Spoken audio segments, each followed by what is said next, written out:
کیا کمی ہے ہماری زندگی میں؟ شاید توکل کی کمی ہے، قرآن پڑھنے کی کمی ہے، عبادات کی کمی ہے، حلال اور حرام کی پرواہ کرنے کی کمی ہے، نظروں کی حفاظت کرنے کی کمی ہے. ہماری زندگی میں کچھ کمی ہے جس کی وجہ سے ہم اللہ تعالیٰ کے اس اللہ تعالیٰ کے ناموں کی وجہ سے ہم we are not living to our فلسٹ.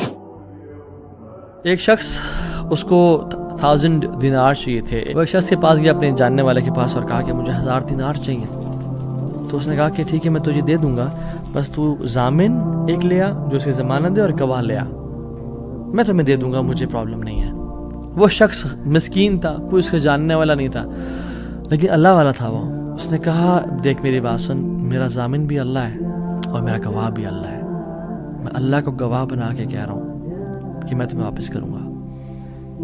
اس کو اس بندے کی تقوی پہ یقین آیا اور اس نے کہا کہ چلو میں دے دیتا ہوں، یہ اللہ کو گواہ بنا رہا ہے، اتنا بڑا جھوٹا تو نہیں ہوگا. اس نے دے دیا. اس نے کہا میں تجھے اللہ کے اس نام پہ تجھ پہ میں ٹرسٹ کرتا ہوں. یہ شخص پیسے لے کے اس نے کاروبار کرنا تھا، یہ چلا گیا. یہ جب کشتی پہ بیٹھا، سوار ہوا، دوسری طرف اترا، اپنا کام شام کیا، واپس آیا. جو دن اور جو مقرر وقت آیا ہوا تھا، جب وہ کشتی پہ آیا واپس، ایک سمندر کے پار یہ شخص تھا، تو جو لاسٹ کشتی تھی وہ نکل گئی.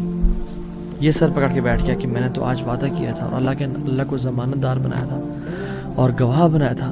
اب اگر میں آج اس تک مال نہیں پہنچاتا تو وہ کیا سوچے گا میرے بارے میں، اور اس کا تو ٹرسٹ اٹھ جائے گا، یعنی کہ میں نے اللہ کے نام پہ جھوٹ بولا اسے.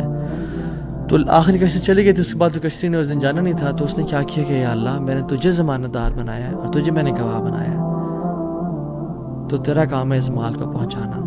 اس نے ایک ووڈ لاگ لیا، اس میں سوراخ کیا، اس میں 1000 دینار.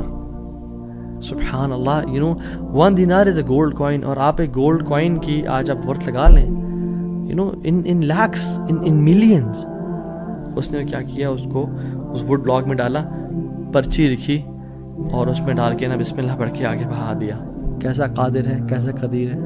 اس نے اس ہواؤں کو رخ پھیر دیا اور وہ بندہ وہاں انتظار کر رہا تھا، اور اس کے بندے کے پاس وہ ووڈ لاگ پہنچا اور اس نے اس کو دیکھا. اس میں پرچی تھی اور پرچی نکالی، اس کو کھول کے دیکھا کہ اس کے 1000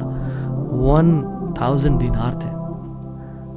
وہ بڑا حیران ہوا کہ یہ مجھ تک کیسے پہنچے.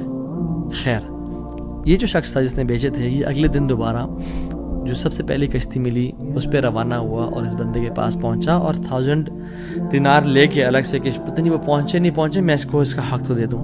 اس نے کہا کہ یہ تمہاری امانت، معذرت تھوڑی تاخیر ہو گئی مجھ سے. کہتے تو کل تم نے مجھے پیسے نہیں بھیجے؟ کہتے میں نے بھیجے. پھر اس نے کہا جس رب پہ تم نے توکل کیا ہے نا، جس رب کو تم نے ضمانت دار بنایا تھا، اس رب نے تیرا مال مجھ تک پہنچا دیا، مجھے اس مال کی ضرورت نہیں ہے.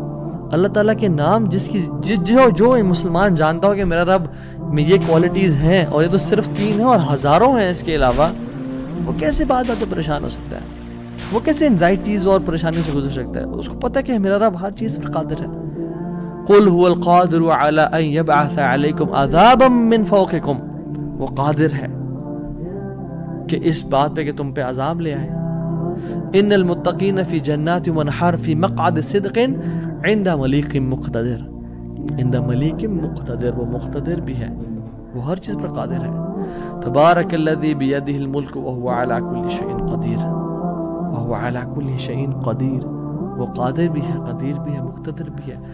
تو پریشانی کس بات کی ہے جب ہمارا رب ہے اور وہ ہر چیز کو کنٹرول کر سکتا ہے، اور ہم اگر اللہ والے بن جائیں تو پھر آپ یقین جانیں کوئی مسئلہ نہیں رہے گا. ہر پریشانی کو وہ آسانی میں ایسے بدل سکتا ہے. اس نے صرف کن کہنا، وہ بدل جائے.